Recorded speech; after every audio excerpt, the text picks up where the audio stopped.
My name is Jess Cervellon, and I'm super excited to bring you my new podcast, The Juice with Jess. This podcast is going to be about everything in your customer's journey. We're talking acquisition, awareness, making that purchase, retaining that customer, bringing them back around, and everything in between. This is going to be all about delivering dope brand experiences and talking to some really amazing people who are in the customer experience space, the marketing space, and everything in between.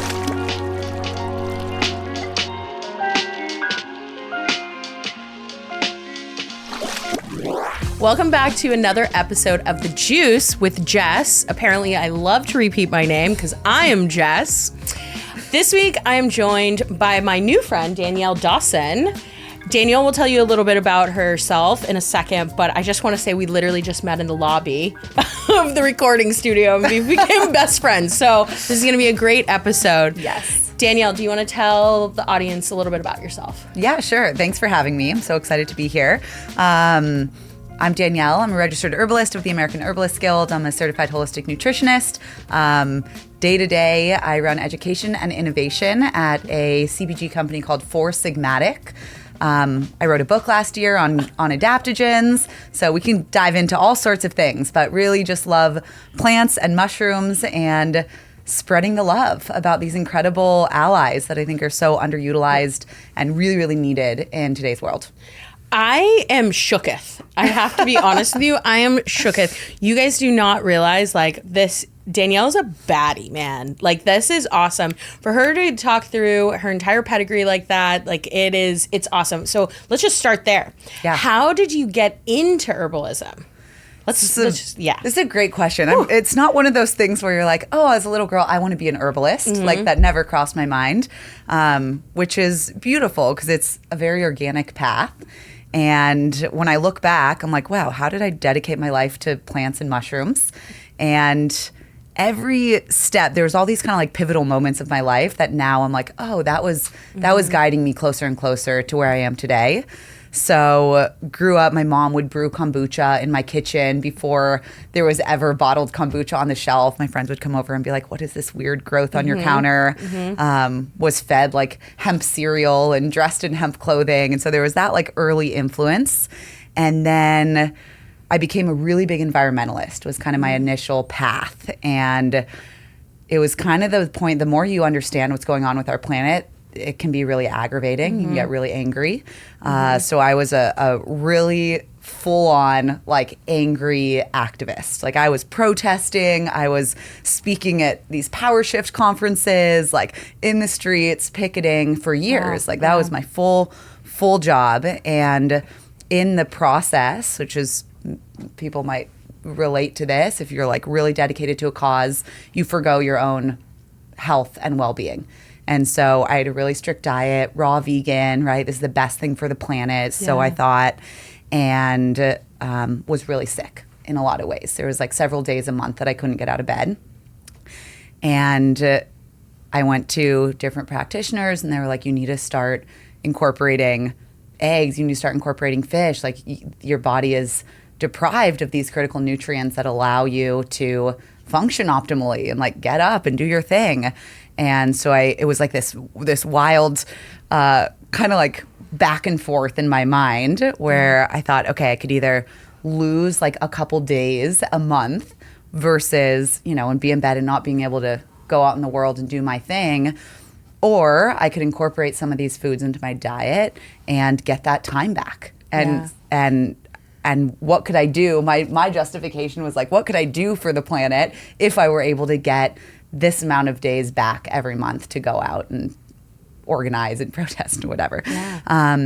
So that was this really pivotal moment where I not only was able to support my own body, but I started looking around and I'm like, if all of us are chronically stressed, we've talked about that already this morning, nutrient deficient, right? We're struggling in all sorts of ways, right? We all have our own Rolodex of issues that we're dealing with. How can we expect anyone to show up and do their work in the world, whatever that work is, if they're not coming from a full place? So it really took, anyways, I moved to Asia, which was another part of the journey. I lived there 3 years. Shook by this woman. And it was like this moment where everything shifted from being really external to focusing on people and humans and human health. And let's start with ourselves, right? Zone zero, to be able to heal and nurture, replenish, and then from that place we can all blossom and like do whatever it is we're meant to do without it being depleting to us. So anyways, with the environmental background, we could go deep into, well, okay. So, I mean, I think this is like amazing, right? Like, I think this journey is amazing because this even speaks to like who I am as a person. Like we were briefly saying while coming up here that like I live in Chicago today, but I'm in Los Angeles at the moment to interview Danielle, and California has like just such like a very like woo environment, right? But it's really hard to find that woo environment in other places. Like I struggle to find a lot of like really like even breath work and like great acupuncturists and like all these things and like in Chicago. And so I think it's really interesting. I mean, granted, like Four Sigmatic isn't like all of those things, but I would really love to hear how was your journey getting into Four Sigmatic? Yeah. If you were so free and you were doing all these other things, like how did you kind of go into like, I'm going to work at this company and do something very technical, like being a product marketing manager? Yeah, totally. Never thought I would work for a brand. I come from a family of entrepreneurs and I had my own clinical practice and was seeing my clients and doing one-on-one work. And, so I when I opened my private practice for herbal medicine, I didn't know what type of people would show up. And the theme over and over again was like, Danielle, I've tried all these practitioners. You're my last resort. This is my last stop. Wow. And so what that brought was a lot of autoimmunity, a lot of chronic illness, a lot of ailments that the Western world didn't have a name or a diagnosis for. They were like, nothing's wrong with you. And yet those type of cases were like chronic EMF sensitivity, like real issues where people, weren't sleeping for 20 years and had chronic headaches, but we didn't have a name for it. And so what that brought me to do was kind of the overarching thread between all these client profiles was gut health and immune compromisation of some sort, whether it was overactive or underactive immunity. And so I started focusing on mushrooms. We can get really into why that is, but mushrooms are functional mushrooms specifically are immunomodulators. So they have this incredible ability to essentially balance our immune system. They work within our gut, right? 70% of our immune system is located in our gut. So I was seeing people's like vitality come back. Some people that had been trying to work on whatever X ailment it was for decades. And while I like fell in love with what these functional mushrooms were doing, and mushrooms were not cool then. This was like 10 years ago. You were on the precipice. How do you say that word? Precipice. Precipice. Yes, we got it. I was supposed to say precipice. We're picking up what you're putting down. You were on the precipice of this movement. I think that's... which is so interesting about consumers, because then when you get to that moment, then it's like we hype it up. Totally. We're like buying it all, We've been using these all along. We're just like the last ones to catch on in the West. But fast forward Four Sigmatic. So I'm in this private practice. I'm like, mushrooms are incredible. And a lot of my day-to-day was like sitting with people, holding space, especially with chronic illness and autoimmunity. It's very emotional and spiritual as well. And I had no training in that. I'm like, I can tell you about your organ systems and the plants and create a great formula for you, but like holding that space, I'm like, this is not my calling. So I ended up closing my private practice and was like, what else, how else can I dedicate my life to bringing these species out into a greater public eye? And anyways, I found Four Sigmatic in my private practice. I was recommending Four Sigmatic to several clients as like an easy way to get super high quality functional mushroom extracts into their diet. And there was like lots of twists of fate that happened where there was a breakup in my life, which is now my husband. And like I had to reroute flights. And anyways, I had my husband had found like, oh, Four Sigmatic is looking, at the time it was a national educator. And I was like, no, like that's not, but I was super lost. We were going through this, we were moving. So I didn't even really remember. I think he maybe sent a resume, something, it went off. And like this day that I had to reroute my flights from Washington to California, I was in LA, and I get a call from Taro, who's now one of my dearest friends and our CEO and founder, and was like, hey, I'd love to interview for this position. I'm like, what position? You're like, sir, what? And he's like, problem is, like, I need you to be in California. I'm like, hey, I'm in California. He's like, I need you to be in LA. I'm like, I'm actually here. I just landed. I was like red face, crying. I'm like, my life is falling apart. He's like, well, I'm in Marina Del Rey. I was at my mom's house, which is in Marina Del Rey. Turns out we're like a block away from each other. Oh, wow. It was bizarre. And he's like, let's go for a walk. So anyways, it was like totally meant to be and serendipitous. And that was 6 years ago. Yeah. And I've been able to basically do all the things I love with plants and fungi, create our formulas. So was doing... Wow. Yeah. And then the customer service side. We all wear a lot of hats there. Yeah. Well, I mean, welcome to the startup world. Exactly. I mean, let's be real. Yes. We wearing all the hats. We wear all the hats. Okay.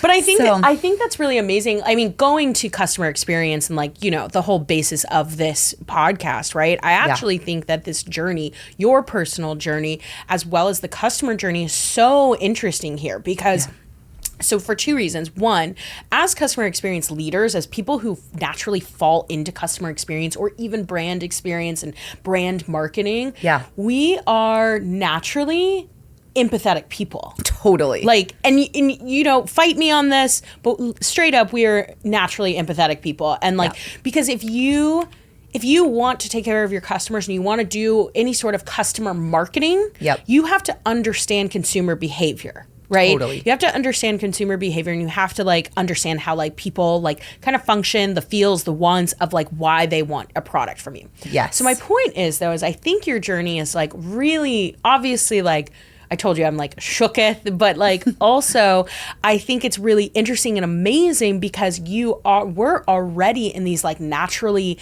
empathetic types of roles of taking care of people. True. And so then to fall into Four Sigmatic and, yes, for all intents purposes, your title is one thing, right? But ultimately you're taking care of your customers and you're bringing a product to the market to take care of your customers, but you ultimately understand that customer journey so much. Yes. So I actually have a question because we talk a lot, this is very like a technical question, but we talk a lot about, customer journeys from acquisition to retention. Yep. What does acquisition look like for Four Sigmatic? Like, what does that community look like and how do you acquire that customer? It looks like a lot of different things. Know. This is a great question.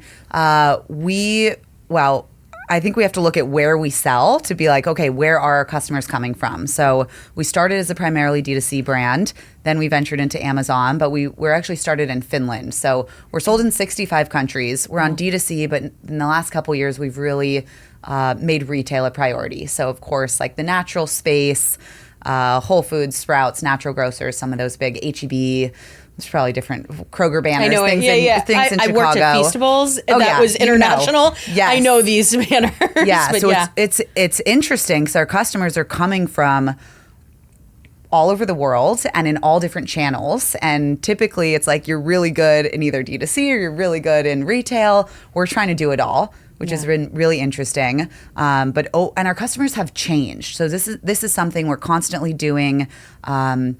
Different like consumer brand studies and really trying to understand who is our customer now and how can we continue to grow that customer base. So when we started, we've been around for 12 years, it was these trendsetters, right? So it was like, who's interested in the new, cool, trendy? We're like, those are kind of fair weather consumers where they're not going to stick with you. They always want what's new and what's next. So we've identified who our consumer is, which I think is really important. It's like, in my opinion, I'm like, I want everyone to take functional mushrooms and adaptogens. Like we could all benefit from it. But when it comes to acquisition, you got to get really clear about who is the right fit for your brand at the given time. Yeah. And so I think that's step one. And there's so many amazing tools out there that we use to identify, you know, if you're the primary shopper in your home, what's your age group? What's your age range? Do you have kids?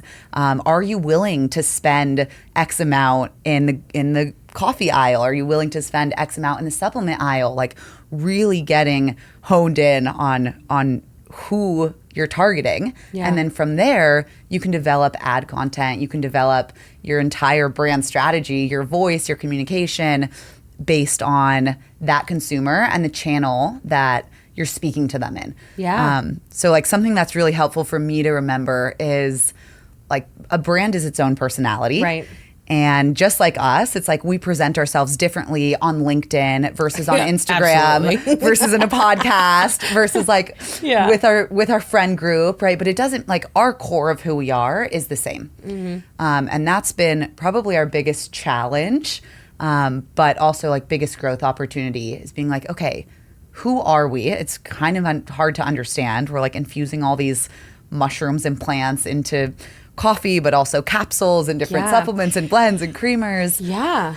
But we're still who we are at the core. We just have to change the way that we're targeting and we're talking to consumers based on where they're coming to us from. So like in retail, there's a different strategy than on D2C than on email, but there's that like has to be that omni-channel consistent thread through all of it. So you're not like this this brand. Yeah. Right. You want to build that trust and authenticity. Right. Absolutely. Yeah. Absolutely. I mean, we talk about this a lot in like the brand experience space and like just marketing and customer experience. It's like, it's really amazing when a brand falls into retail and, you know, they're on Amazon and they're all on these channels and they're social, but like your voice has to be very consistent across the board.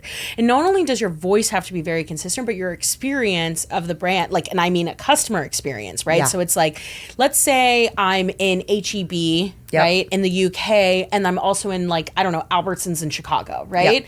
Like if I'm a customer that picks up your brand, whether it be HEB, Albertsons, and then I reach out to the info@yourbrandsname.com, that voice needs to be so consistent. Yes. Doesn't matter if your customer's from the UK or they're from the States, like you have to be able to service them in the same consistent voice. And then that that same thing applies for like social or Amazon or D2C. And I don't see a lot of brands getting that wrong necessarily, but I do see a lot of brands not understanding that, if that makes sense. Totally. Right? Yes. Because and I think the last point about that is it's like, I don't think I see a lot of people who like don't necessarily understand it, but so then when they think about like their servicing department or their marketing or any of those pieces, they're not taking into effect the different customer personas. Your customer, and that's the other thing is like your customer personas expand. Yes. You know, like they're not all year 1 versus year 6 are completely different. Yes, absolutely. And we want to do things as a brand, and you have to, if you want to take risks and really like express your brand personality and not play it safe, which is something that I think people love us for. You also have to be okay with some customers are not going to like that, right? And you have to, it's like this interesting challenge. Our CEO and I, we recently wrote a tarot deck, which has been something we've like been really excited about for years. Like this is a super cool educational tool, and the major arcana are the mushrooms, and the minor arcana are all these plants and adaptogens, and people can pick a card and they learn about, you know, the benefits of ashwagandha, but then also the energetics. And I was just looking through, you know, customer service, always trying to be like, what are themes and what are the positive reviews, what are the negatives? And we had, you know, a slew we have a strong membership program, Subscribe and Save, and we had a slew of members that left and are like, I love your product, but I can't support a brand that does tarot cards. And it was, and it's so interesting. It's like when we talk about that woo-woo, we're like really trying to find a balance. Dance this line between being cool and innovative and quirky and like a tarot deck. I'm like, this is awesome. Yeah. And in order to do something like that and not just sell or gift another mug or another magnet, right, which would be really safe in order to acquire customers. Right, we use this tarot deck as an acquisition tool, and so we said, buy our new Think Starter kit, and you get a free tarot deck, and we got several hundred people in a couple weeks joining, which is awesome. And then we have this slew, way less, but of being like, I'm no longer interested, and so. Yeah, it's a balance. It's a balance, but I think that's such a valuable story to tell because basically what you're saying is exactly what I'm saying, right? Like you have your customer base changes, right. But also what would be an interesting like tidbit on that is like segmentation. I guess you wouldn't have known that like some of your customers wouldn't have been about that, right? But now you do know. Right. And so then maybe to even acquire them back, you're like, well, probably not the super woo-woo, but let me tell you about the mushroom education, right? Totally. Or in a different way, right? Yes. But I don't think the thing is though, is you never really know unless you do consumer research. Yeah. And so which is so important. Oh my gosh. I understanding, in just so many ways. I think it's something that we've continuously learned is we have a lot of ideas and we're like, we want to launch this and this would be super cool. And it's worked many times. We've also discontinued probably as many products as we've launched, right? Yeah. Again, with continuing times. But instead of just like, we have this idea, let's put it out into the world, consumer research, focus groups, like ask who is your target, and then having this core group of real humans who you get to ask questions to that aren't even related to your brand, right? You want to know, and we do like a quarterly focus group interview with this core group of consumers of like, what new podcasts are you listening to? What brands are you excited about? Are there ingredients that have caught your eye? What formats are exciting right now? And having that like real customer input and guide. I'm in an interesting role because I do innovation as well as customer service and education. So it's all bleeding into each other. But the most important thing is we have to listen to the people that we're actually creating this for, right? And what do they want and what are they going to use?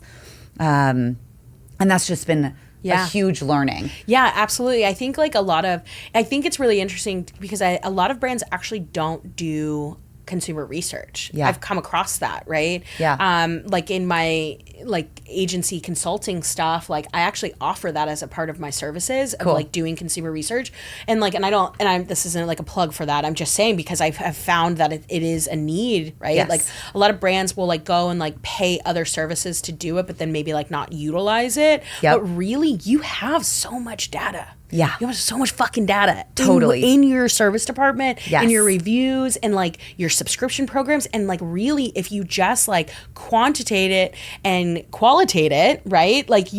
And I know it varies. Every tool varies to like do these things, but like you can get a little scrappy with it. Totally. Right. And like you start there. That's your first level. It's like you take what the information that you have, then you start surveying your customer. Then you start doing taste testing, right? Like go out with to them. different, right. And like going out to even different markets. And like that is a piece of not only just, retention, awareness, it could be a level of acquisition. Like if you're going out and doing taste testing, like live and in real life, that in real life brand experience, that's a whole new audience you can acquire. Totally. And I would love to do that. That's definitely something on the horizon, because we have an internal group of people that I do tastings with, with NPD, with new product development. And yet we're like, okay, if we want to reach that person, you have to sometimes you are the consumer and sometimes you're not, right? And so it's like, well, do I add powdered creamer into my coffee? Not necessarily, but a lot of people do. Right. So if I'm going to create that, literally getting into the head of your consumer of like, okay, what are they looking for? They're looking for dissolvability. They're looking for this type of flavor profile. They're looking for, whatever ingredients on the clean label. And consumers want to help. Like, I know. I would be honored. The brands that I love, they're like, hey, can you help us develop this new product? Like, we want your opinion. You feel so valued. You feel part of a community. And that's something we're constantly trying to do and talk about, like changing times.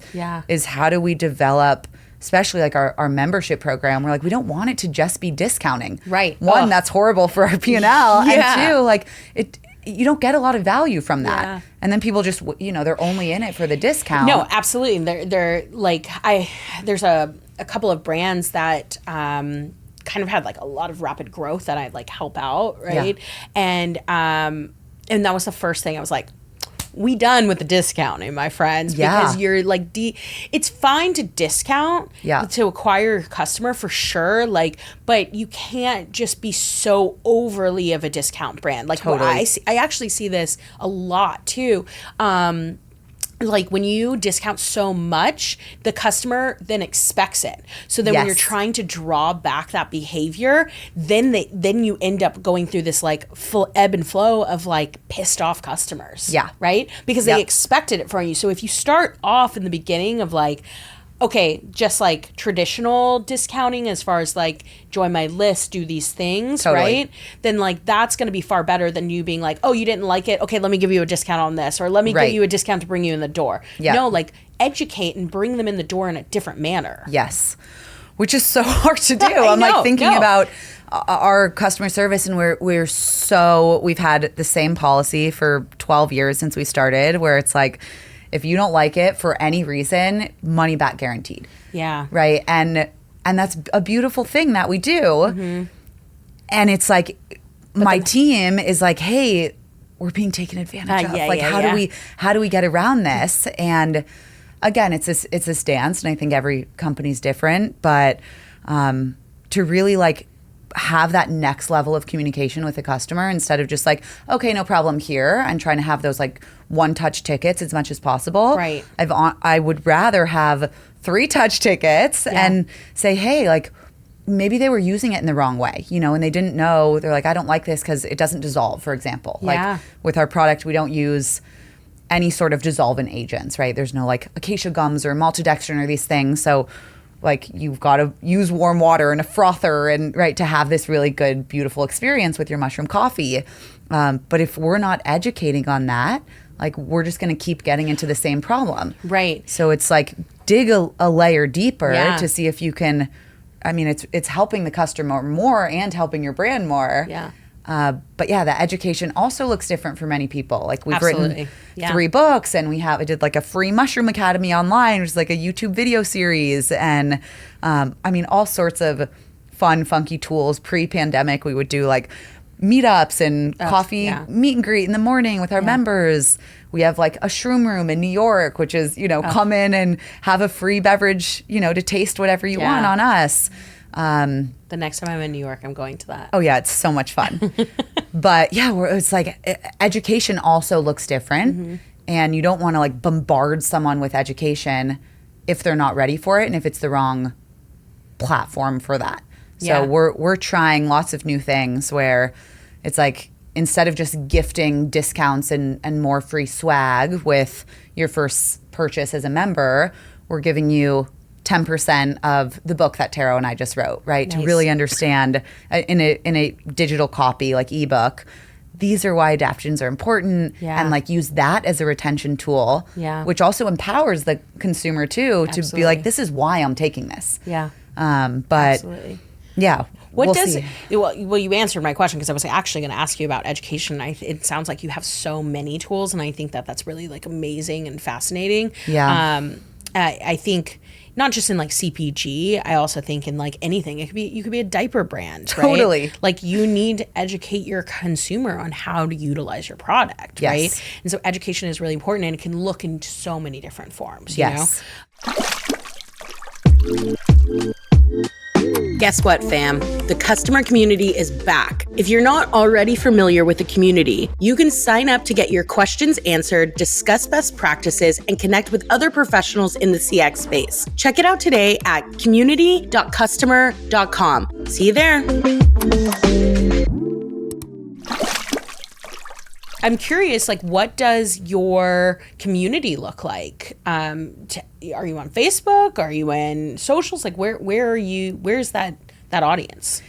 Great question. I feel like we've dabbled in it all. Yeah. We had, several years ago, we had a couple really active, we have 2 really active Facebook groups that were kind of like, do we reactivate them? Do we not? We are on multiple social platforms. So from LinkedIn to social to TikTok, we have a really active, like robust email listserv. It's really interesting because we're a lean team and we're having to make these tough decisions to really say, is it better to spread ourselves really thin and kind of be able to post or engage or not get back to everyone in all of these different channels? Or do we really want to choose, like, we're just going to lean really hard into TikTok education and, you know, like a new strategy on social to keep people educated and not feel like we're just a sales pitch everywhere. Yeah. Balance. That's also a place of like, how do you find balance in that? Yeah. You know? So we're kind of in a place where we're like, less but better. Like, let's reduce. We just can't be everywhere and do everything well. Yeah. And it's tough, right? It's almost like you lose a couple customers to gain a few hundred, right? Where is that? It's the same conversation where we're foregoing this community over here to really lean into our community right here and know that we can respond to every DM and every comment and like be super there for our consumers. And they'll know that and they'll trust us, but they have to find us on in that platform. That is the best advice that you can give to a brand up and coming or in a revamp stage or wherever is like, look at your channels, look at your community channels, and you don't have to be everywhere for everyone. You can't. You absolutely can't. You also, you want to just hone in on the communities that are really, you know, going well, that have the best engagement, right? Yes. Like, you don't want to just be like, okay, I'm going to go on Facebook. And yes, that's one type of audience there. Let's be real. There's literally one type of audience in Facebook. But then there's like another audience in Instagram. There's another audience in TikTok, right? Like, there's another audience in your SMS channel, right? Totally. Like, all of these channels are very different. So you want to just hone in on where you have the most engagement, where your customers are talking the most, and like, that's how you build community. It's not just like, okay, my people are everywhere and they're all over the place and this is really great. No, hone in on the channel that they're the most active in, because that is also going to give, you know, for better or worse, don't hate me when I say this, the illusion that you have the higher engagement in that channel, right? Totally. You know? Yeah. And pushing people there. Yeah. How do you, you know, I know you have like the membership services or subscriptions, and you obviously have like your new customers, like all of that. But how do you, and the education pieces, but how do you actually push people to these communities? Like, how are you doing that marketing? Are you saying like, is it an email? Is it SMS? Like, is it in the box? Like, what's your tactic? You're talking about like top of funnel. How do we like get these consumers in? Yeah. It depends on the month. It depends on the season, right? So it's really, and I'm not just like trying to avoid the question, but it's, again, it comes back to the consumer. Where are they and what are they looking for at different times of year? So instead of just like pushing mushroom coffee all the time, it's like, we know January is New Year, New Me, right? So so people are more open to adopting a new habit during that early months of the year. Back to school is a really big time for us, right? We have our young moms is our main target audience. And so they're shopping, they're like, okay, I need to get back into my routine and get back into my lion's mane every morning. Like, I got to get focused. And so it's speaking to the consumers where they're at. Yes. And, you know, some months it's more getting full new adopters, like someone who's never had mushroom coffee. Let's like bring them over. Other months it's let's get our existing consumers, let's introduce them to another product, right? Let's get them like deeper into the funnel. So if they're already a mushroom coffee consumer, let's introduce them to a plant-based creamer or a blend that they can boost into their coffee. Or maybe they also want to make smoothies, or maybe they have nailed their morning routine. Let's start introducing them to this evening routine. But yeah, we use all sorts of, I mean, paid, organic, like we're like far reaching. And then a retail is like a whole nother strategy. That's a huge part of our business that I don't touch as much. My involvement is making sure that there's so many people that are out supporting your retail business. We're in about 5,000 doors in the US. And so what that means is, you know, there's demo reps. We have our brokers. they have to be passionate and educated and feel supported from the brand to be able to go out and restock the shelf or go talk to a buyer and be like, hey, there's another SKU of, you have the ground coffee. What about the whole bean, right? They're the people in the field. And so how do we use our resources internally to educate our brokers, educate, and make sure that they're constantly using our products too, right? So it's this like twofold. One, remind them why they need it, why they need to use it. And then two, sampling is so huge. Again, it depends on the industry, but something where people are like, I'm not sure how that's going to taste is a massive tool for us. So we're like sampling, whether it's boxes, like you get your FabFitFun or whatever box, or demos, events, like where are our people? Right. That's a warmer audience, and let's bring a bunch of, let them try mushroom coffee and fall in love with it. And that's huge. Like trial is so important for us. Yeah. Sampling, that's a really good call out too. Yeah. I mean, people hear mushroom coffee and they're like, yeah, no way. Unless they get a free cup in front of them. Like, oh, that's nice. Yeah. So this like combination of trial, education, and then hopefully, you acquire that customer and continue to educate and remind them why this is important, the necessity of having a routine around this product. The routine too. That's a good call out. Yeah. So switching gears completely from just, Four Sigmatic, like I want to ask you some questions about your favorite brands and and what those brands are doing. So what's a brand that you think is doing really well in product marketing? One of my favorites right now is Fly by Jing. Oh, I think they're crushing it. Love them. Like, the label, the product. It's totally. Even the imagery, like if you look at their social, it's like, oh my God, that looks delicious and divine and like indulgent. And you just want to like drizzle this chili oil on everything and anything you're consuming. Which I do. Same. All the time. Everywhere. All the time. And I think something they're doing phenomenal at is, one, speaking to consumers where they're at, right? Having a really long lead time of like, what's going to be cool next year? Like, is there a movie coming out? Is there like something that we can be really relevant, and doing a lot of brand partnerships and tapping into like social relevant situations. Yes. And like that becomes really cool. They're partnering with all sorts of great people. And I think they have the ability and the space to do that because they have, again, just comparing to Four Sigmatic, they have a smaller portfolio. Yeah. Right. Yeah. So they have like, these are their products, this is their branding, and that's not changing. Our brand, and there's others, but we're constantly being like, how do we communicate what we are just from a packaging level? Yeah. Right. It becomes really like, should the word mushroom be really big? Should the word mushroom be on there at all? Like, how do we communicate that this is joyful and approachable and delicious and premium? Like, we're trying to do so many things.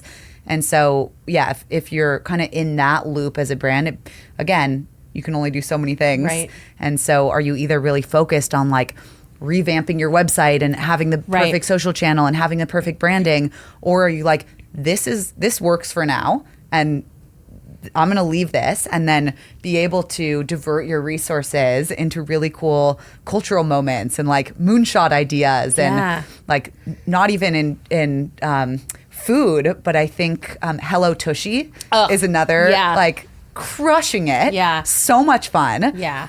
Talk about like potentially being polarizing. Like they take risks and are leaning in. So cheeky. I love that. pun intended.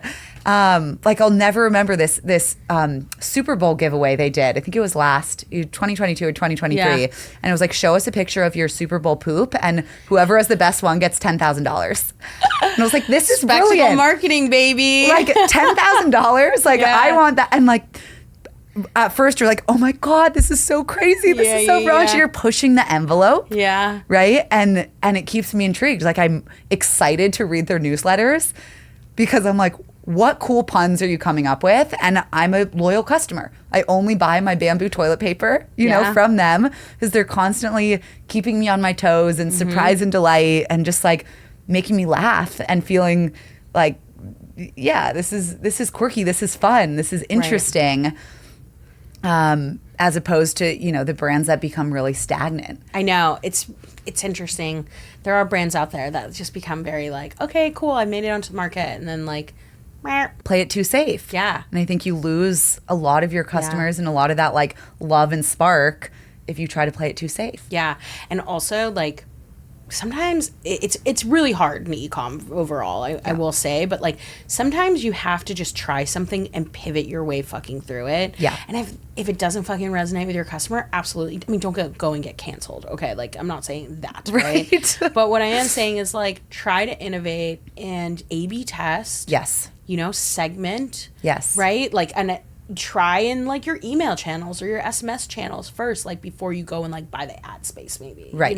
Yes. It's the consumer research part of it. It's huge. It's everything. And know your fucking customer. Know your the customer. Personas. Yes, absolutely. Know who you're speaking to and meet them at that level. Yes. Yeah. It's like with any human, like where's your education level? How new are you to this? Like, and offering, I think, different levels as you're talking about segmentation based on how long you've been a customer, right? That's also something we're constantly juggling with is we want to continue to add value to consumers that have been using our product for 6-8 years. Yeah. Right. But then we also don't want to be really heady and talking about fruiting body extracts and beta declucans of these mushrooms to a new consumer that's like, I want to switch from my Starbucks and try something a little healthier that's organic and makes me focus better. Right. Yeah. So, having different levels and options to get your consumer in the door and then help guide them through their journey. Yeah. Where they're at. So you're not giving them too much too soon. Yeah. And you're not ignoring your really loyal, dedicated consumers who keep your engine running. Yeah. Oh, God. So good. All right, Danielle, we are coming to the end of the road, and I'm actually really sad about this road, but we are now best friends because, like, straight up, we're talking more after this. Hell yeah. Where can the audience find you? Brand, you can find us at Four Sigmatic or foursigmatic.com on social channels.